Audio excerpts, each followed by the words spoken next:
अ, hello बच्चों। NEET UG 2022 के physics solution के साथ हम एक बार after a very long time आपके सामने आए हैं। और कल 17 जुलाई 2022 को नीट का पेपर हुआ और उसमें हालांकि आपने सॉल्यूशन देख लिया होगा, आपने आंसर भी कर लिए होंगे, आंसर की मिला ली होगी। तो एज कि कैसे सोल्व करना है, कैसे सोल्व नहीं करना है, वो सारी बातें नहीं करेंगे। कैसे आपका पेपर हुआ, आई एम श्योर अच्छा ही हुआ होगा, बहुत सारे बच्चों का नहीं हुआ होगा, उनके लिए भी ये काम आ सकता है। अ, जैसा कि पैटर्न रहता है एग्जाम का, यही रहता है कि क्वेश्चंस ज़्यादा आते हैं, समय कम होता है, बच्चों का पेपर छूटता बहुत है। तो मैं कोशिश करूंगा कि इस वीडियो में कैसी अप्रोच शायद जहां तक मेरा ज्ञान कहता है कि होनी चाहिए, कि ऐसे लेंदी पेपर के लिए कैसा हमारा अप्रोच होना चाहिए। ठीक है, तो उसके साथ हम फटाफट क्वेश्चन को ऐसे देखेंगे जैसे एग्जाम में कैसे हम कर सकते हैं, कितना जल्दी इस क्वेश्चन को हम कर सकते थे। तो उसी सब चीज़ों के साथ हम आपके साथ इस पेपर को सॉल्व करेंगे। तो आइए स्टार्ट करते हैं बिना ज़्यादा समय वेस्ट करते हुए। बहुत रिकॉर्ड कम टाइम में करने की कोशिश करते हैं कि 45 क्वेश्चन 50 क्वेश्चन हम कितने जल्दी कर सकते हैं। तो अपना शुरू समय अब होता है और स्टार्ट करते हैं अब। ठीक है, देखो पहला क्वेश्चन है, ये कैसे आ रहा है, चलो ठीक है जैसे भी आ रहा है। ठीक है, तो हमारे पास क्वेश्चंस रहेगा, आप ध्यान से देखें।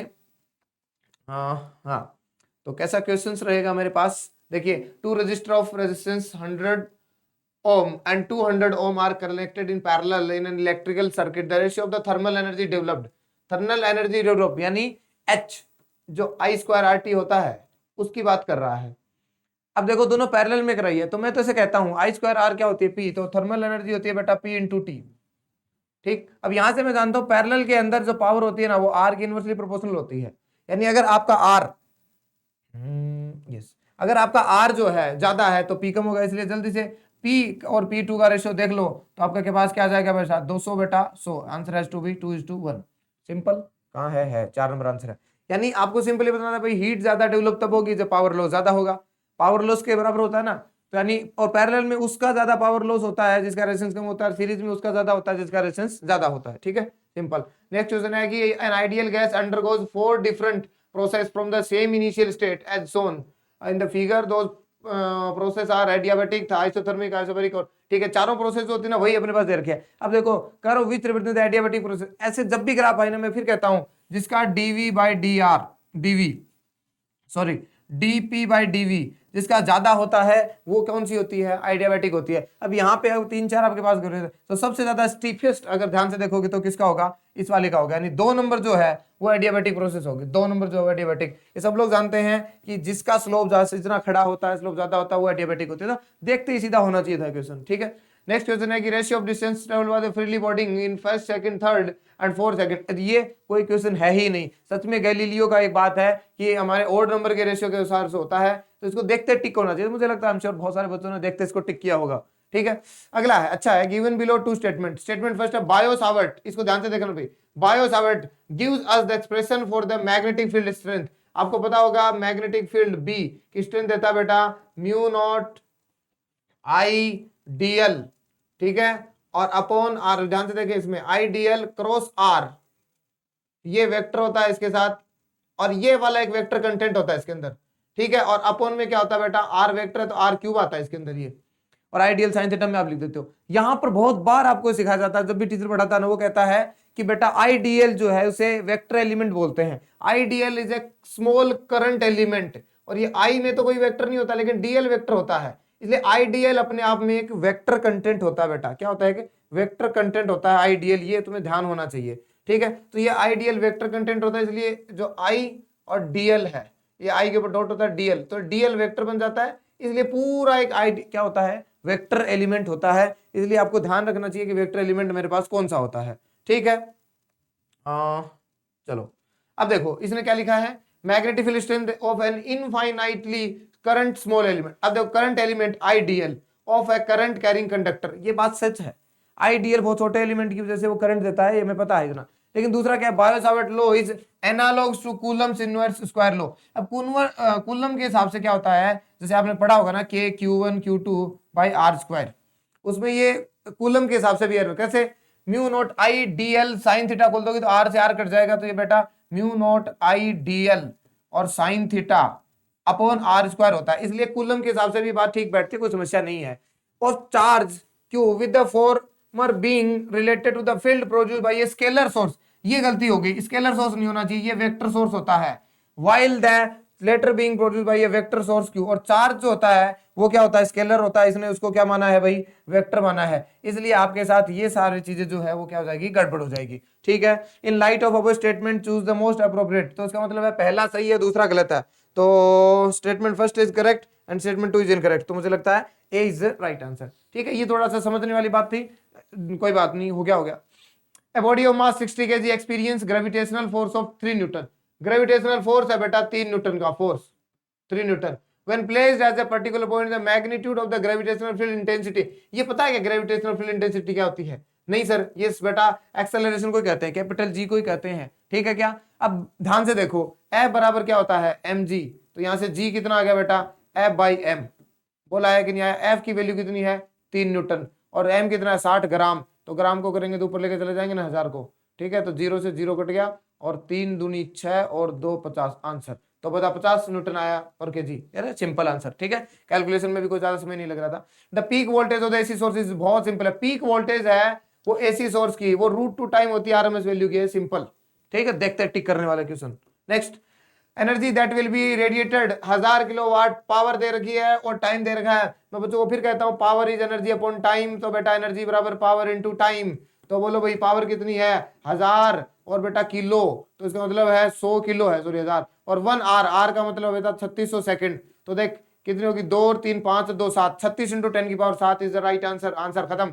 ठीक, नेक्स्ट अगला देखो, एक copper wire of length 10 metre, copper wire 10 metre लंबा है, ये रेडियस दे रखी है और इलेक्ट्रिकल रेजिस्टेंस दे रखा है 10 ओम का, करंट डेंसिटी आप देखो ओम्स लो 2 बार होता है, इसको पता होगा I बराबर V अपॉन R, कर सकते हो, ये कर सकते हो, इसको नहीं आता ना तो देख ध्यान से देखना, करंट डेंसिटी होती है बेटा ये होता है, अब सिग्मा ई पता है 10, अब ये क्या है सिग्मा कंडक्टिविटी, इसको लिख सकते हैं 1 अपॉन रो, और 1 अपॉन रो क्या होता है सर, 1 अपॉन रो क्या, रो होता है बेटा RA by L।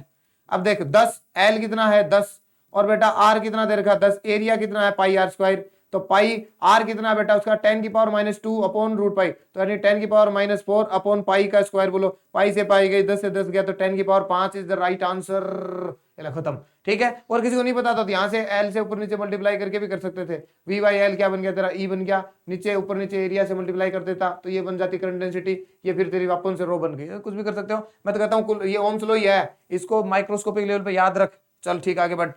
If half rectification of the frequency 60, half rectifier की फ्रीक्वेंसी मुझे 60 हर्ट्ज दे रखी है, output frequency would be, output frequency कितनी होगी भाई, आउटपुट फ्रीक्वेंसी कितनी होगी इसके बारे में आप सीधा जानते हैं भाई, हाफ वेव रेक्टिफायर क्या करता है, ये अगर तुम्हारा इनपुट है तो बेटा क्या करता है, ये आउटपुट करता है वो, और इसमें शांत रहता है, यानी जितना टाइम ये लगाता है उतने टाइम में फिर उसका दूसरा साइकिल चालू होता है, हाफ वेव में यही तो होता है भाई, ये यहां रहता है, यानी कि मतलब है कि टाइम कितना लग रहा है, टाइम का बेटा रिपीट करने में, देख जैसे यहां से लेके यहां तक इसका टाइम पीरियड मान ले 2 सेकंड, तो फ्रीक्वेंसी कितनी हुई ऊपर वाले की, हाफ। अच्छा इसको भी तो यहां से लेके ये फिर रिपीट चालू करता है, तो भी तो इस समय के बाद में तो करता है, यानी इसको सेम टाइम लगता है, इतना समय में शांत रहता है तो सेम रहती है, हमेशा याद रखना, उसमें डबल हो जाती है।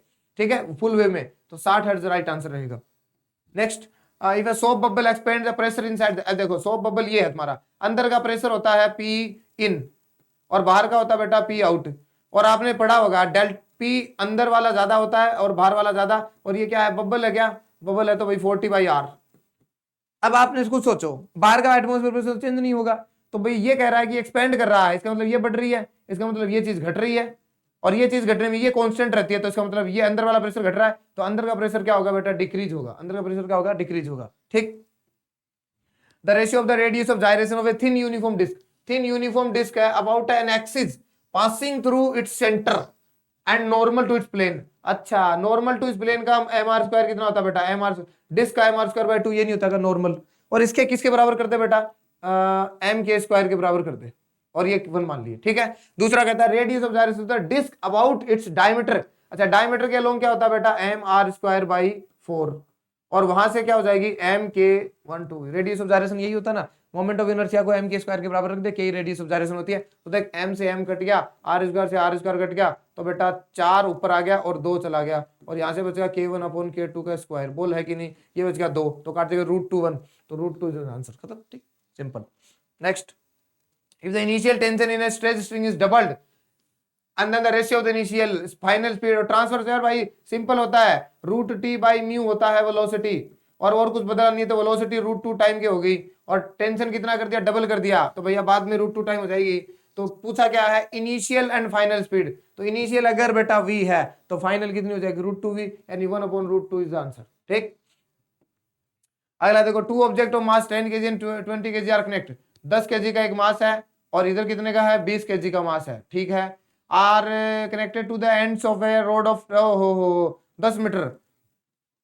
ठीक है, नेग्लिजिबल मास है, रेड रोड का कोई मास नहीं है। सेंटर ऑफ मास पूछा बेटा, कहां से पूछा है, 10 किलो से। मैंने 1000 बार बच्चों को आपको कहा है कि बेटा जब भी किसी ऐसे केस में कोई इसको ओरिजिन फोरिजिन मानने की जरूरत नहीं है, सीधा लिख, दूरी चाहिए ना, टोटल दूरी कितनी है 10, टोटल मास कितना है 30, ये होता है। अब कौन से मास से सेंटर मास चाहिए, 10 से, तो दूसरे से मल्टीप्लाई करते हैं 20, आंसर तो ये आ जाएगा 20/3।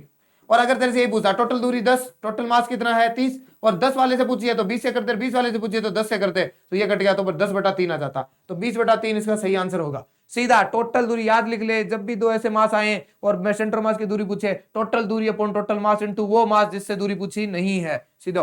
अगला देख, the graph which shows the variation of the de Broglie wavelength of the particle momentum है भाई, lambda is equal to h/p, यानी lambda is inversely proportional to P, rectangular hyperbola आएगा, रेक्टेंगुलर हाइपरबोला इसी में है आंसर, खत्म। अगला देखो, long solenoid of radius 1 metre, radius long solenoid की दे रखी है 100 टर्न्स पर mm, यानी 100 टर्न्स पर mm दे रखे हैं, 1 mm में 100 टर्न्स है, तो 1 मीटर में कितने होंगे, 100 × 1000, अरे यार बोल है कि नहीं, मीटर होते हैं ना, 1000 मिलीमीटर बनाने पड़ेंगे। इफ द करंट इतना होता है तो मैग्नेटिक फील्ड पूछे, वो इससे आसान कुछ क्वेश्चन हो ही नहीं सकता, म्यू नॉट एन आई, तो म्यू नॉट कितना है 4 पाई × 10⁻⁷, ठीक है, और बेटा एन कितना है 10⁵, और आई कितना है 1 एम्पियर, तो ले भाई 4 पाई × 10⁻²। अब ये 4 पाई होता है बेटा 4 × 3.1, तो 4 × 12 समथिंग में आएगा, 10⁻² आएगी, तो ये आंसर ले, खत्म। ऐसे करना है भाई, पूरा नहीं देखना, ठीक। Light ray falls on the glass surface of refractive index, अच्छा ग्लास सरफेस है ये रही, इसका रिफ्रैक्टिव इंडेक्स है बेटा √3 at an angle of 60 degree, भाई ठीक है, इंसिडेंट एंगल ये रहा कितना 60 डिग्री, बहुत बढ़िया, और the angle been refracted between refracted and reflected, ये बात ध्यान से देखना। अब इसका एक तरीका तो अब कि वो ब्रूस्टर एंगल से कर दो, नहीं तो मतलब सीधा दो ना, डेंसर में जाएगी तो इधर चली जाएगी, ठीक है सर, और बेटे ये चली जाएगी तरी, कौन सी है रिफ्लेक्टेड, ये कौन सी है रिफ्लेक्टेड, तो बेटा ये 60 डिग्री होगा कि नहीं होगा, तो ये कितना होगा 30 डिग्री। अब तो एक काम कर, ये एंगल निकाल ले, ये एंगल निकालेगा तो तेरा काम आ जाएगा, चलो ठीक है। अच्छा एक काम कर, हाँ बोल सर, तो स्नेल स्लो लगा, स्नेल स्लो लगाने का तुम्हें अगर पता होगा, बहुत सारे बच्चों को नहीं पता, तो भाई अब देख लो स्नेल स्लो कैसे लगाते हैं, सीधा नहीं, कभी नहीं लिखते, ऐसे लिखते हैं, sine I equal to sine R, ठीक है, ऐसे चीजों में गड़बड़ नहीं होनी चाहिए। अब बेटा आई कितना 60, तो लिख दे इसको साइन 60 इक्वल टू आर, तो निकालना है तो साइन आर। अब बेटा आई कौन से मीडियम में, हवा में, तो हवा का रिफ्लेक्टिव इंडेक्स 1, और आर किस में बना है सर, ये तो ग्लास में बना, तो √3, तो यहां से √3/2 और इक्वल टू बेटा √3 साइन आर, √3 से √3 कट गया, साइन आर का मतलब हाफ का मतलब आर वेयर कितना आया 30 डिग्री, यानी ये एंगल 30 डिग्री है, ये एंगल, तो ये 30 डिग्री है, तो ये कितना होगा 60, और 60 और 30 90, और ये ब्यूस्टर एंगल से भी आ जाता है, तो 90 degree is the right answer, ठीक है, तो क्लिक जल्दी करना चाहिए था इसको भी। अच्छा, shell of mass is at rest, अच्छा एक शेल है कोई भी मास के, वो रेस्ट पर है, तो मोमेंटम कितना उसका P initial, sir P initial 0 होगा, और it explode into 3 crack, arrangement आएगा, ये अरेंजमेंट गलत लिख दिया, ठीक है, हैविंग मास इन 2:2, तो 2:2:1 इस रेशियो में टूटता है, बोलो क्लियर है क्या, यानी इसको मान लो 5 किलो मान लो, कोई फर्क नहीं पड़ता इसे, 5 किलो मान लो, तो 5 किलो मान लो, तो 2 किलो 2 किलो 1 किलो में टूट गया। इफ द फ्रेगमेंट्स, वो फ्रेगमेंट है भाई, having equal mass fly of along mutually perpendicular direction with speed भी, ये कहता है कि इसके 3 टुकड़े हुए, तो एक टुकड़ा इधर जा रहा है 2 kg वाला, और 2 kg वाला इधर जा रहा है म्यूचुअली परपेंडिकुलर। अब जरा सोच के देख, इनिशियल मोमेंटम 0, तो फाइनल भी 0 रहना चाहिए, इसका मतलब इन दोनों का मोमेंटम बेटा इधर आएगा कि नहीं आएगा, अच्छा इधर आएगा, ये v रफ्तार से जा रहा है, ये भी v रफ्तार से जा रहा है, तो मास 2-2 किलो मान रखा ना तुमने, हाँ, तो पहला मोमेंटम कितना था बेटा 2v, और इसका भी मोमेंटम कितना था 2v, तो 2v तो इसका मोमेंटम था, और ये बेटा दोनों का रिजल्टेंट आएगा 90 डिग्री पे होते तो √2 टाइम आता है, इस मोमेंटम से इधर जा रहे हैं दोनों, हालांकि अलग अलग जा रहे हैं, बट तो तीसरे को एग्जैक्ट इधर भेजना पड़ेगा, और उसका मास कितना है 1, और उसकी वेलोसिटी कितनी मान ले ये v डैश, तो v डैश को यानी v dash has to be equal to 2√2 into v होना पड़ेगा, तो 2√2v is the right answer, 2√2v is, ठीक, मतलब दोनों का मोमेंटम जोड़ के तीसरे के बराबर कर दो, क्योंकि 0 होना पड़ेगा तो दोनों को जोड़ के तीसरे के बराबर आ जाएगा। ठीक है, अगला देख, यंग डबल स्लिट एक्सपेरिमेंट। हाँ भाई, यंग डबल स्लिट एक्सपेरिमेंट में स्टूडेंट ऑब्जर्व करता है कि 8 fringe in a certain segment of screen when a monochromatic light 600 nanometre की जब यूज करता है तो भैया 8 रिंग बनती हैं। Is the wavelength of light is change to 400 यानी 400 नैनोमीटर। तो आपको कहा है भाई, एक ध्यान से देखना, बीटा क्या होता है? बीटा होता है लैम्डा डी बाय डी, ये एक होती है। अब तेरे को पता है कि 8 रिंग बनी है, तो इसका मतलब कितनी दूरी हो गई? वो मान ले 8 into lambda into D by D बराबर।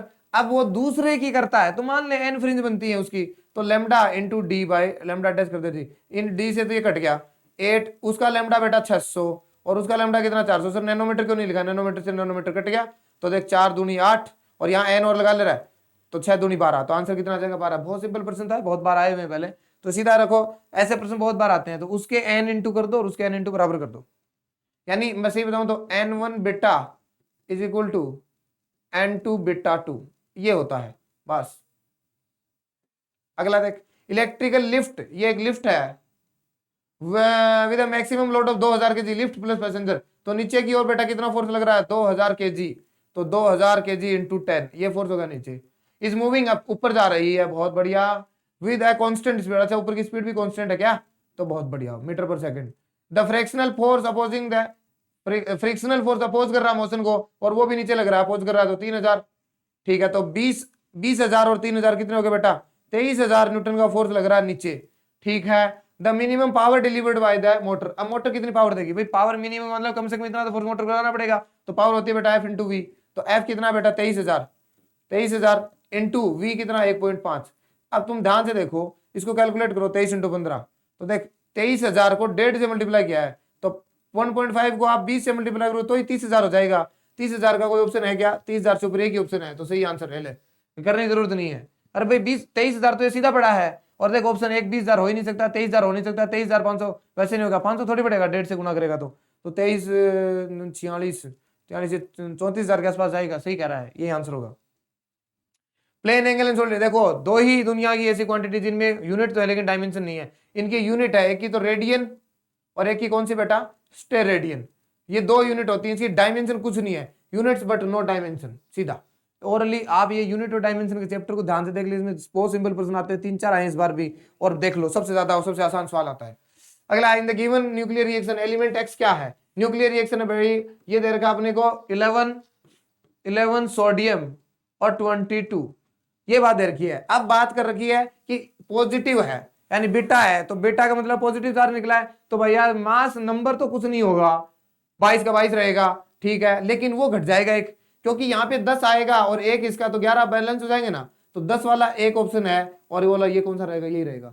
तो बोलो क्लियर है क्या? मास नंबर में कोई चेंज नहीं होगा। ठीक, अब देखो, when light propagate through a material, relative permittivity दे रखी है, और भैया रिलेटिव परमिटिविटी दे रखी है, the relative velocity of light की पूछी है सी, तो आप देखो सीधा जानते हो, आपने बहुत बार सुना होगा, सी इज इक्वल टू, बहुत सिंपल प्रश्न है यार, म्यू नॉट एप्सिलॉन नॉट। बोल होता कि नहीं होता? और अगर किसी मीडियम में चले जाओगे तो वहां की रफ्तार क्या हो जाती है? 1/√√ mu naught epsilon naught mu R और एप्सिलॉन आर, ये फॉर्मूला होता है।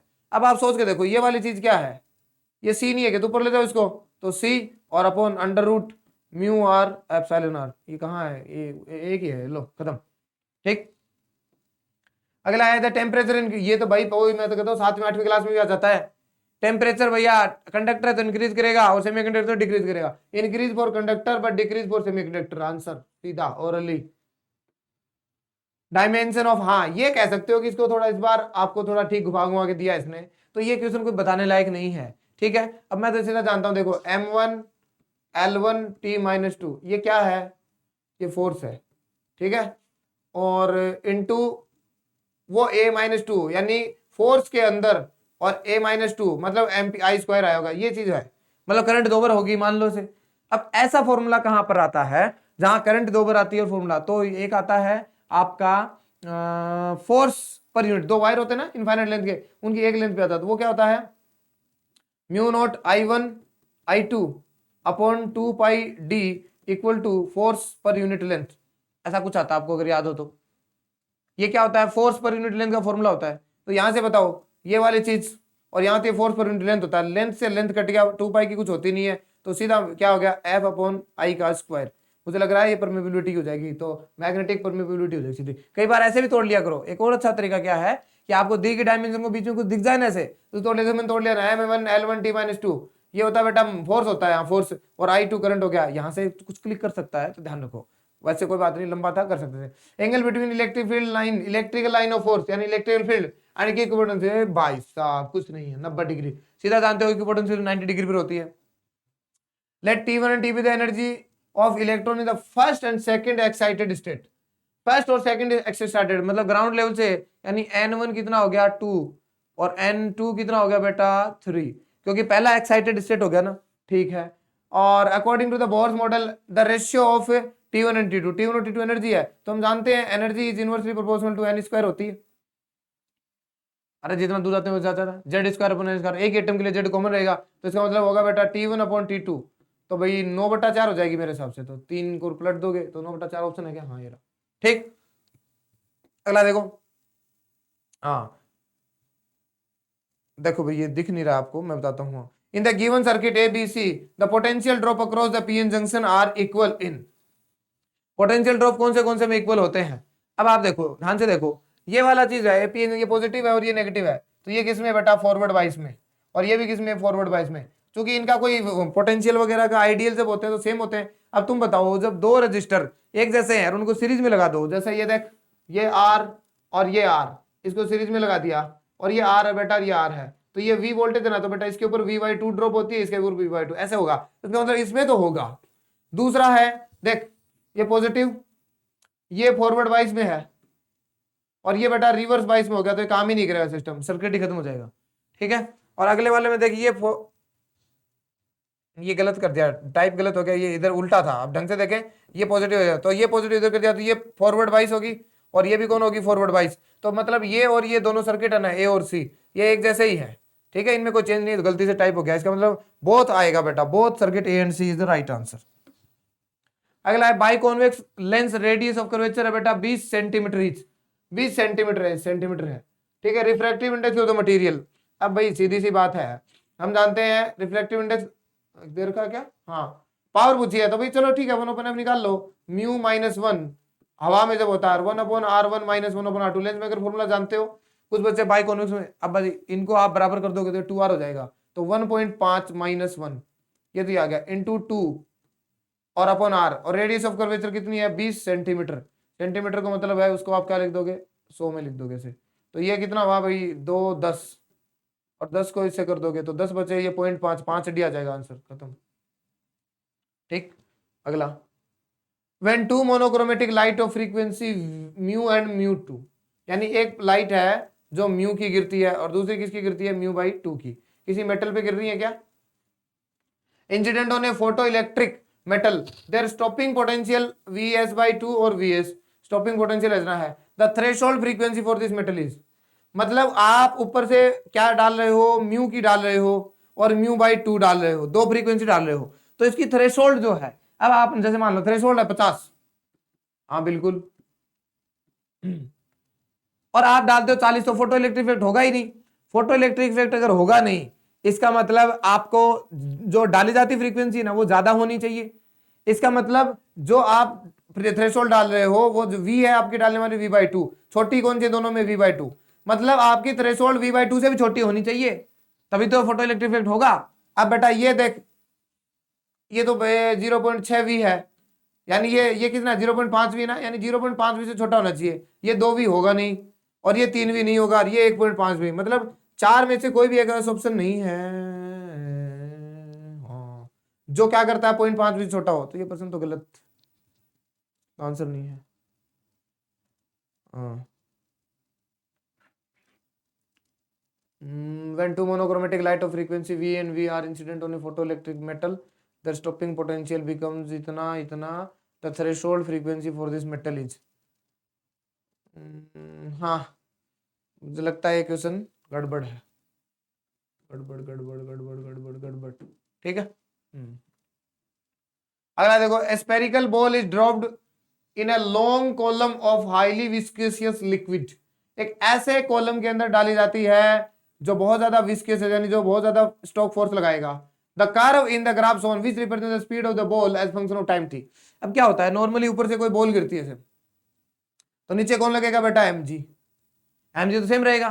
अब जैसे जैसे नीचे आएगा तो ऊपर कौन लगेगा, बायोन्सी। बायोन्सी ज्यादा है कम है, और mg ज्यादा, नीचे जाता रहेगा, नेट फोर्स नीचे आएगा। नेट फोर्स नीचे आएगा तो उसकी रफ्तार बढ़ती रहेगी, लेकिन स्टॉक फोर्स फिर काम करता है, और वो क्या होता है, 6 पाई ईटा आर वी। तो जैसे जैसे रफ्तार बढ़ेगी स्टॉक फोर्स बढ़ेगा। और बेटा ये ईटा क्या होता है, इसका विस्कोसिटी कोएफिशिएंट होता है, जो कि हाईली विस्कोसिटी से बढ़ा के एक दिन ऐसा आएगा कि ये रफ्तार को क्या कर देगा, एकदम मतलब ऊपर फोर्स लग के बैलेंस कर देगा, नेट फोर्स जीरो कर देगा, यानी वेलोसिटी कांस्टेंट हो जाएगी उस समय बाद में। अब वेलोसिटी कांस्टेंट हो जाएगी तो बेटा वेलोसिटी कांस्टेंट, ये तो देखो एनी टाइम कांस्टेंट है, जो कि गलत हो जाएगा। ये जो ग्राफ है ना बी, ये कुछ ऐसे है, थोड़ा गलत बन गया, यानी बी वाला जो ग्राफ है वो सही आएगा, कुछ समय बाद में वेलोसिटी को कांस्टेंट करवा रहा है, एक बार बढ़ती रहेगी फिर कांस्टेंट हो जाती है। The angular speed of flywheel moving in the uniform angular acceleration change from 200 rpm से और 320 rpm 16 सेकंड में हो जाता है। एंगुलर एक्सेलरेशन भाई कुछ नहीं है, omega final minus omega initial निकालो और अपॉन टाइम का भाग दो, तो बेटा 3120 माइनस 1200, ठीक है, ये आरपीएम में और टाइम लगता है उससे, लेकिन ये आरपीएम में है। तो एक बार आप एंगुलर एक्सेल निकालो आरपीएम में, रेडियन पर सेकंड में आंसर पूछा है, ठीक है। तो देखो ये कितना आएगा,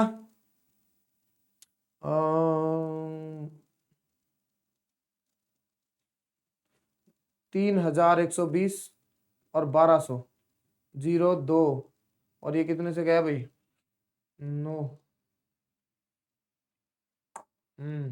ये लो 1920 बाई 16, ठीक है। तो 16 को इसमें भाग दो भाई, 4 चौक 16 और 4 चौक 16, 3 4 8 32 0, तो 4 12 2 24 40, 120 आ गया। 120 आंसर है क्या, नहीं है, क्योंकि पाई बटा 30 से मल्टीप्लाई कर दो भाई, तो 3 चौक 12, 4 pi, 4 pi is the right answer, 4 pi is the right answer.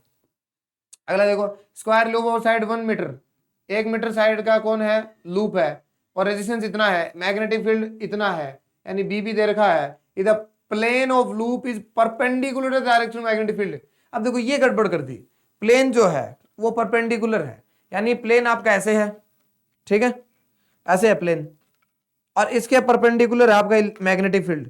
Plain area vector यानी ऐसे है, तो इसका मतलब बी ए आएगा। तो क्या पूछा है, द मैग्नेटिक फील्ड फाई बराबर बी ए आएगा बेटा, तो बी कितना है 0.5 और ए कितना है 1 है, 1 है, तो 0.5 आ जाएगा answer. Square loop the side 1 metre, magnetic field of 0.5 T, the loop is perpendicular, ठीक है, 0 डिग्री एंगल आएगा, तो 0.5 weber is the right answer, ठीक है। ये तो आसान था एकदम। The displacement time graph for two moving particle make an angle 30 degree and 45 degree with x axis, the ratio of the respective। अरे भाई बहुत आसान, 30 डिग्री वाले की तो आ जाएगी रफ्तार इतनी, और 45 डिग्री वाले की आ जाएगी 1, तो ये रेशियो आ जाएगा 1:√3, ये ले खत्म। ये ठीक है। Match list one with list two, electromagnetic wave दे रखी है इधर, और इधर उनकी वेवलेंथ। अब देखो आप थोड़ा सा याद रखो, मैं तो हमेशा से कहता हूं, ये विजिबल रीजन होता है ना, इसके होता है यूवी अल्ट्रावायलेट, और ये होता है आईआर, ठीक है। अब देखो, और इस यूवी के अंदर इधर कौन होती है, gamma cosmic, gamma, X ray, UV. अब देखो सबसे पहले इसमें देखे तो एक्सरे है, यानी सबसे छोटा लैम्बडा इनका होगा सबसे ज्यादा, तो सबसे छोटा यानी डी में ऐसे करेंगे, डी में एक हो, डी में देखो मतलब नीचे वाला खत्म हो गया, ठीक है। अब अच्छा इसके बाद में आई आर आती है, यानी इनसे बड़ी आई आर होगी, तो इंफ्रारेड, इंफ्रारेड आई आर, इनसे बड़ी तो होगी बेटा, इनसे बड़ी ये है, तो भाई इंफ्रारेड रेडिएशन कौन सी, हाँ सी, ये कौन सी हो जाएंगी, ये हो जाएंगी 10⁻⁴, तो यानी सी में 4 आएगा, तो सी में 4 कौन से में है, ये 1 में ही है, इसका मतलब B is the right answer, खत्म, ये ले, और चेक करने की जरूरत ही नहीं है, ठीक है।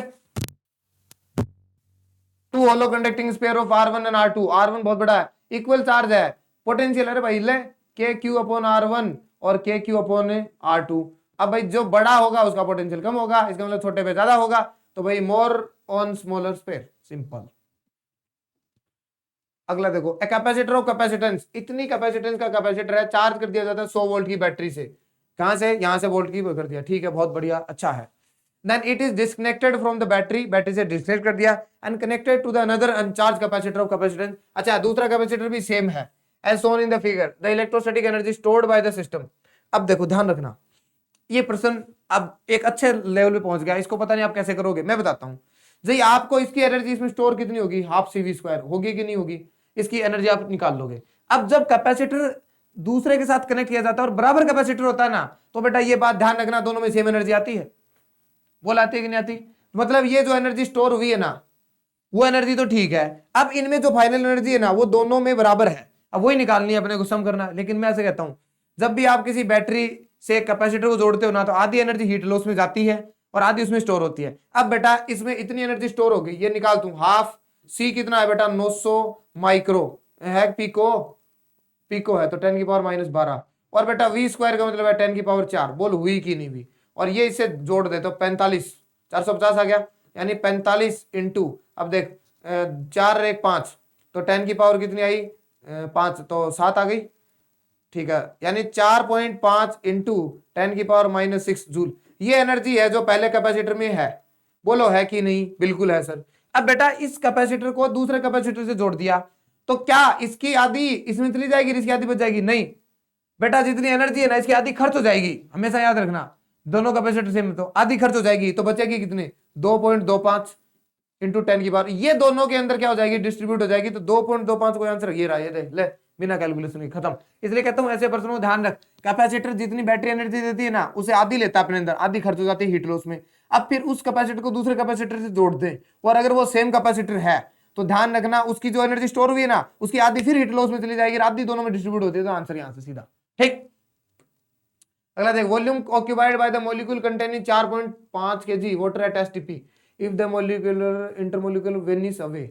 अच्छा पानी की जो मतलब फोर्स खत्म हो गया, फोर्स खत्म हो गया तो इंटरमॉलिक्यूलर फोर्स जब खत्म हो जाता है तो आइडियल गैस बन जाती है। आइडियल गैस क्या होती है, जिनके आसपास के मॉलिक्यूल के बीच में कोई भी फोर्स नहीं होता है, वो क्या होता है, जिनके बीच में फोर्स एकदम जीरो होता है, तो आइडियल गैस बन गई, यानी आइडियल गैस की तरह होगा, यानी 1 मोल आइडियल गैस होती है ना वो एसटीपी पे 22.4 लीटर, लीटर का मतलब है 10⁻³ मीटर क्यूब, इतना वॉल्यूम रखती है 1 मोल। अब ये कौन है भाई, वाटर है, तो वाटर का 1 मोल का मतलब होता है बेटा 18 ग्राम पानी, यानी 18 ग्राम पानी कितना लेता है बेटा, 22.4 इंटू 10⁻³ मीटर क्यूब वॉल्यूम घेरता है, तो 4.5 kg में निकाल लो, बड़ा सिंपल है यार। तो देखो ऐसे क्या लिखते हैं, 1 ग्राम में निकाल, 18 ग्राम को केजी में लिखेंगे तो इसको लिख देंगे 10⁻³ ठीक है केजी, तो यानी 1 kg के अंदर कितने स्पेस होगा, 22.4 इंटू 10⁻³ ठीक है, 1000 का भाग देंगे प्लस आएगा नीचे, और अपॉन बेटा 18 इंटू 10⁻³ ये हो गया 1 kg भाई, 18 अपॉन 10⁻³ kg है ठीक, क्या बोल दो तो 18 इंटू 10⁻³ इसमें इतना होता है, तो 1 kg में इतना होगा, ये कट गया तो भाई 4.5 होता है, 22.4 अपॉन 18 इंटू 4.5 ठीक, बहुत बढ़िया। ये इसको काट दे 10 लगा दे, इसको काट दे 10 लगा दे, तो ये होगा बेटा 224 इंटू 45 अपॉन 18 इंटू बोलो 100 ठीक है, तो 5 नम 45 और 20 और 2 2 4 4 8 9 और 11 12 ठीक है, और ये हो गया भैया 5 2 5 10 6 और ये 10 और बोलो भाई 5 और बोलो 28 ठीक, 9 5 45 28 इंटू 9 और 9 से 9 कट गया ठीक है, तो 5 ये बच गया 28 पॉइंट अपॉन 5, तो ये हो गया 5 5 25 5 5 25 ठीक है, तो 5.6 आ जाएगा, तो 5.6 के आसपास का आंसर आ जाएगा, अगर कुछ गड़बड़ नहीं हुई है इधर तो ठीक है, नहीं तो कोई क्योंकि आंसर बहुत ज्यादा आ रहे हैं, हो सकता है ये भी आंसर हो जाए, ध्यान से देख लेना, कैलकुलेशन आप बेटा करके देख लेना, लेकिन सिंपल है। एसटीपी का मतलब होता है 1 मोल इतना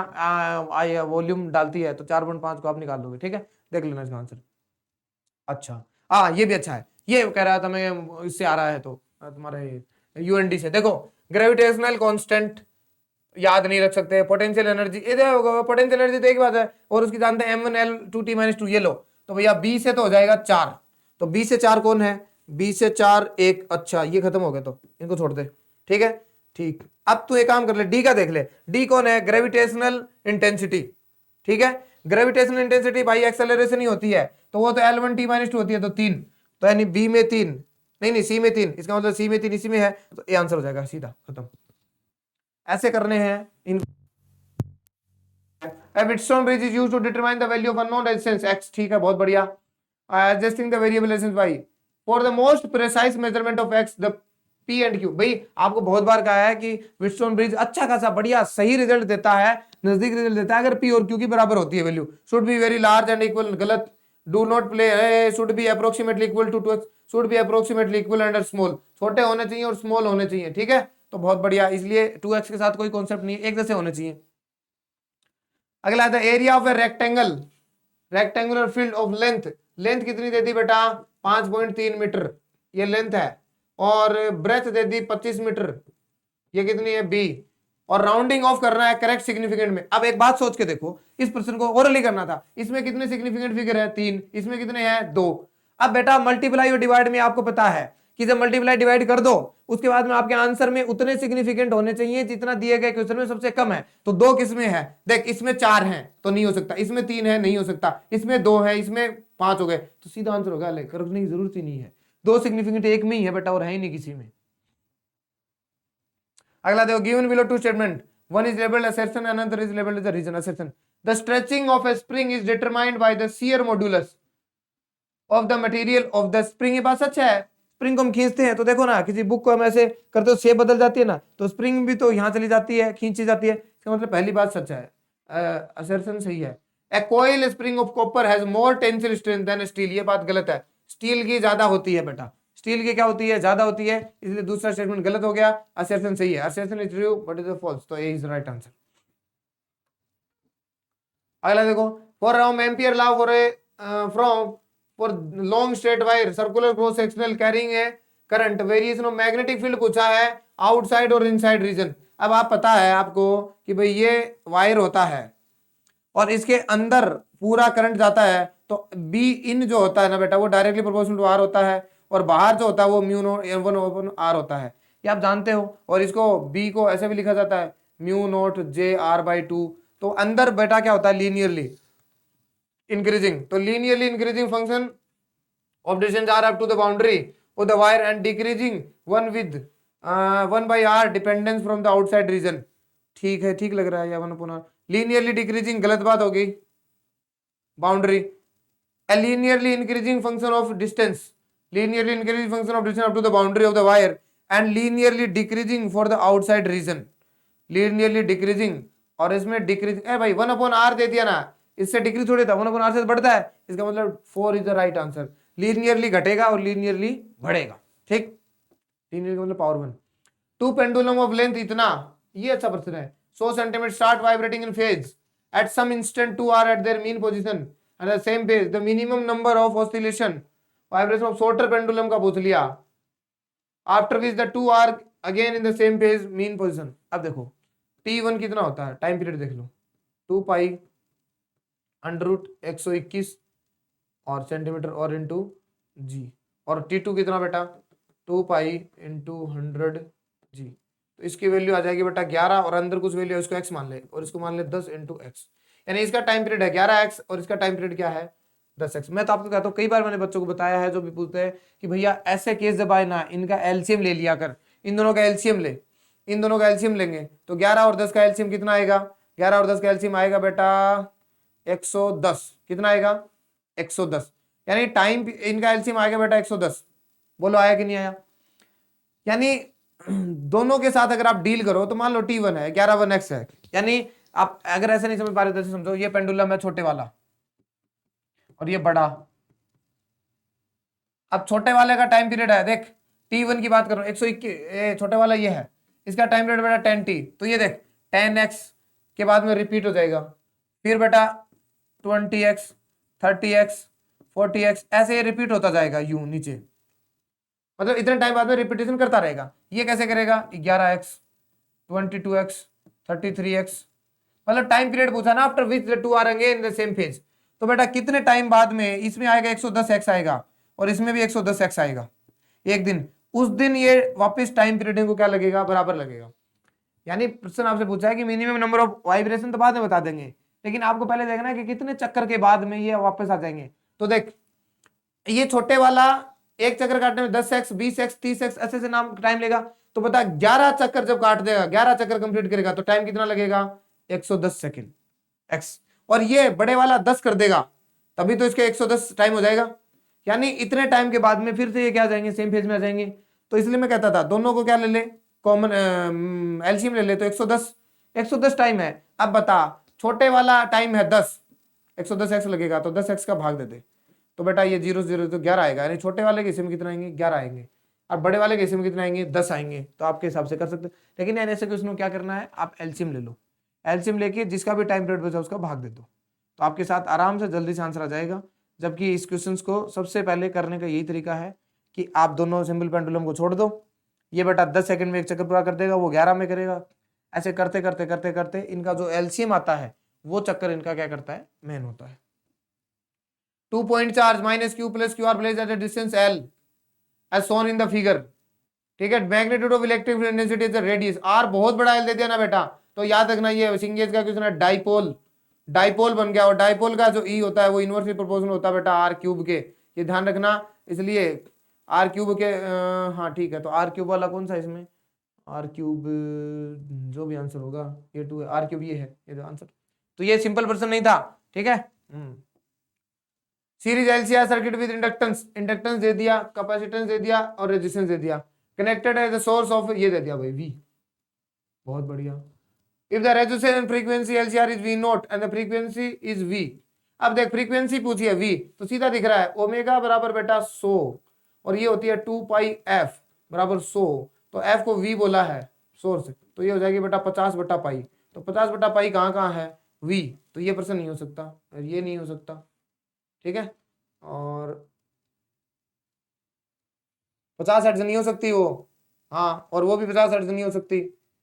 अच्छा 1 मिनट, ये क्या कर दिया है यार इसने, वी आएगी 50 बटा पाई, तो वी 50 बटा पाई तो एक में दे रखी है, तो इसका मतलब ये आंसर खत्म, ले answer,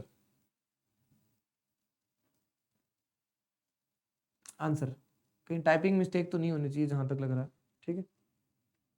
A nucleus of mass number 189 split into two nuclei having 125 और 164 मास नंबर है। रेशियो पूछा है रेडियस का, भाई हम जानते हैं R is inversely proportional to A की पावर बट्टा 3, तो 125 का रूट क्यूब होगा 5 और उसका कितना होगा 4, तो 5 बटा 4 आंसर। अगला है ball is projected with velocity 10 metre पर second at an angle of 60 degree with the vertical, ए भाई वर्टिकल डायरेक्शन से एंगल है तो हॉरिजॉन्टल से कितना 30, तो हाईएस्ट पॉइंट पे यार u cos 30, u cos 30, u कितना है 10, cos 30 की वैल्यू आती है रूट 3 बटा 2, तो 2 5 5 रूट 3 आंसर। ठीक है।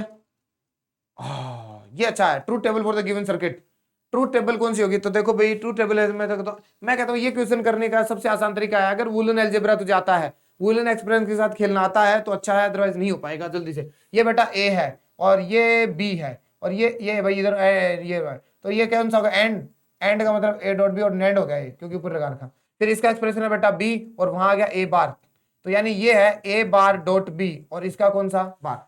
अब ये कौन सा फिर आगे एंड, तो इनको जोड़ दे, तो ले ए, इसका इनपुट ये आ गया और भैया एंड, एंड यही होगा ना, हाँ, और ए ये हो गया। यहां पर आप क्या लगा दो, वो डी मॉर्गन लगा दो, तो देखो सही तो कर रहे हैं ना, हाँ सही कर रहे हैं। तो देखो डी मॉर्गन क्या कहती है, ए बी का अगर बार है तो इसको लिख दो ए बार प्लस बी बार, तो देखो इसमें अलग अलग बार है इसके, तो आप इसको लिख दो ए, इसको लिख दो ए बार प्लस बी बार, ठीक है, इस वाले को लिख दिया। और इस वाले को क्या लिखोगे, अब देखो ये डॉट है तो प्लस हो जाएगा, नहीं इसको डॉट ही रहने दे रहे, और इसको क्या लिख देंगे बेटा ए बार का बार प्लस बी बार। अब ये आ जाएगा बेटा तेरे पास ए बार प्लस बी बार डॉट, ये ए बन गया प्लस बी बार, बोलो बना कि नहीं बना।